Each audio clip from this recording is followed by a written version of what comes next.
mungkahing ito, minana pa natin sa mga Chino. Pero sa paglipas ng panahon, ginawa na nating Pinoy na Pinoy. Lalo pat may kanya-kanya tayong luto nito. May espesyal, may simple, meron pang instant na siya na ngayong bumubusog at ipinantatawid gutom ng marami. Isang order ng bakla. Dalawang order pong bakla. Isang order ng bakla. Isang bakla nga. Medyo nakakaasiwang pakinggan, pero hindi po sila nag-aasaran. Nag-uunahan lang sa pag-o-order ng pambatong pansit ng restaurant ito sa Bukawi, Bulacan, na alanganing may sabaw, alanganing tuyo, o ang tinatawag nilang pansit bakla. 7 dekada na raw naghahain ng pansit bakla sa pansiteryang ito ang magkapatid na Gemma at Annaliza. Patok na patok ang mga pangunahing sangkap nito, katulad ng gatas at patola at pinaghalong bihon at miki. Natin siya ng pork. Una munang ginisa sa sibuyas ang karne ng baboy, tinimplahan ng toyo, sinabawan, at saka isinama ang bihon at miki.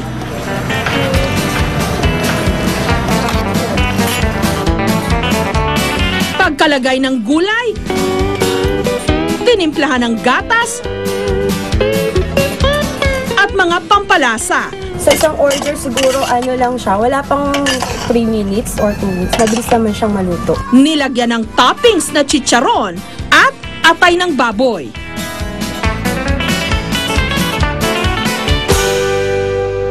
Ang pansit bakla, aprobado ninuman. Kahit ano pang kasarian. Ang sarap ng pansit bakla. Dito pinaglihin ng nanay ko, kaya ako naging alanganin. Bakla! Macho-macho. Malasa. Malinamnam. Dahil daw sa pansit na ito, nakapagtapos ng pag-aaral sina Gemma at Annaliza. Na-college graduate po kami lahat, tapos nabigay naman din po yung mga pangangailangan namin. May sarili na rin kaming bahay. Orihinal na pagkain Chino ang pansit. Sa paglipas ng panahon, natimplahan na natin ito ng iba't ibang rekado at mga pampalasa na tugmang-tugma sa panlasang Pinoy. Umpisahan natin sa Tuguegarao City sa Cagayan. Sahog pa lang ng pansit para ng fiesta. Ang pansit batil patong. May katerno itong sabaw o batil. At may toppings o patong na itlog.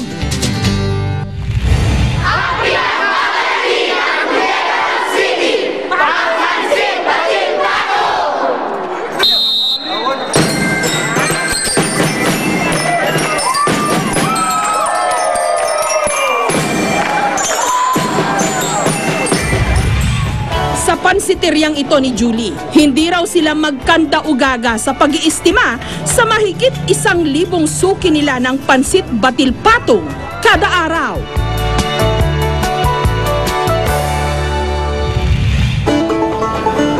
Ang miki na kanilang ginamit, homemade. Mano-manong minasa o kinabayo gamit ang tila higanting rolling pin. Ito po yung paggawaan namin ng Mickey na mano-mano siya, bali ganyan po siya. Bali ang ginagamit namin, first class na arinan, may kasaba siya, may soda at saka asin.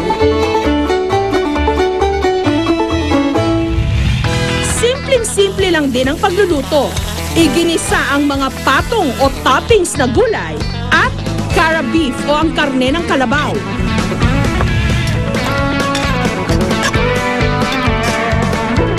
Sa pinaggisahang kawali, iniluto ang miki sa sabaw o yung pinagpakuluan ng karne.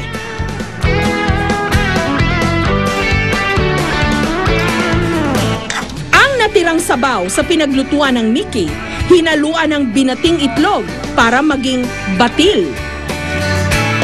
At saka pinagsama-sama ang mga rekado habang mainit pa. Crispy siya. Tapos malinamnam. Eh, yun ang sanayan ng mga tao dito, dinadayo ng mga tao.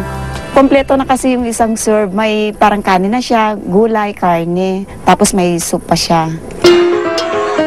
Taunan din daw kung bumida ang Pansit Batil Patong sa Paburulan Festival ng Cagayan. Dumako naman tayo sa karatig na probinsya ng Cagayan, ang Isabela, kung saan bukang bibig ang sarap ng Pansit Kabagan.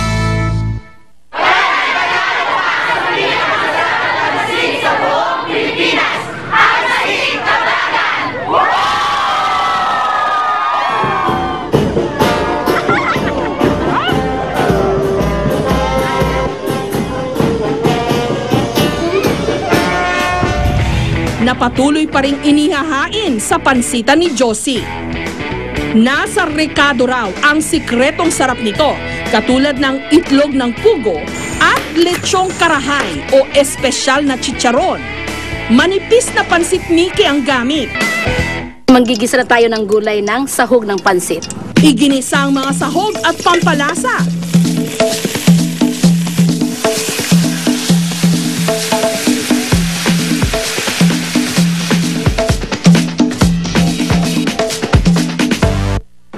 Toppings niya yung karahay, malutong, sarap talaga. Specialty kasi ng Kabagan ay ito po, pansit.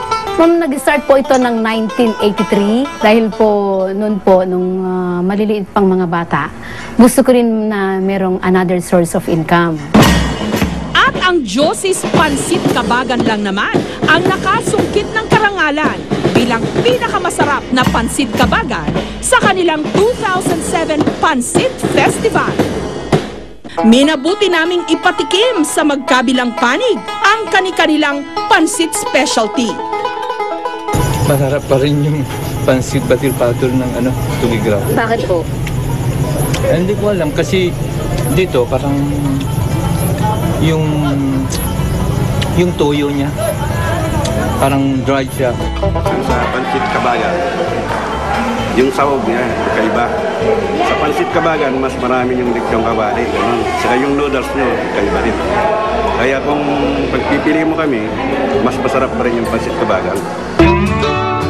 Samantala, ang star ingredient naman ng ipinagmamalaking pansit ng mga tiga-tiwi sa Albay, sa Kabikulan, ang mismong pansit o noodles na gawa sa seaweeds. Ito po ang seaweeds, ilalagay natin sa kaserola para pakuluan para maging karichinan. Pagkaani ng seaweeds, pinakuluan ng 1 oras hanggang natunaw o naging puree. Ito po ang puree para i-mix sa mga ingredients na.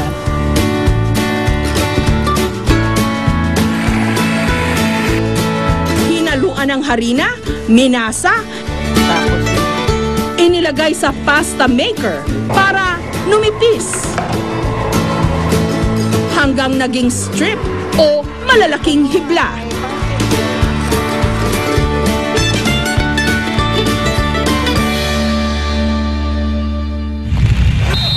Sa bawat okasyon, hindi nawawala ang pansit. Pampahaba raw kasi ito ng buhay. At mukhang pahaba rin ng pahaba ang listahan ng 1,001 paraan ng pagluluto nito. That's it! Pansit!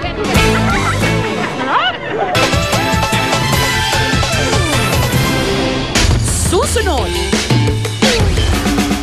mga negosyo sa pagkain. Masarap nga bang pagkakitaan?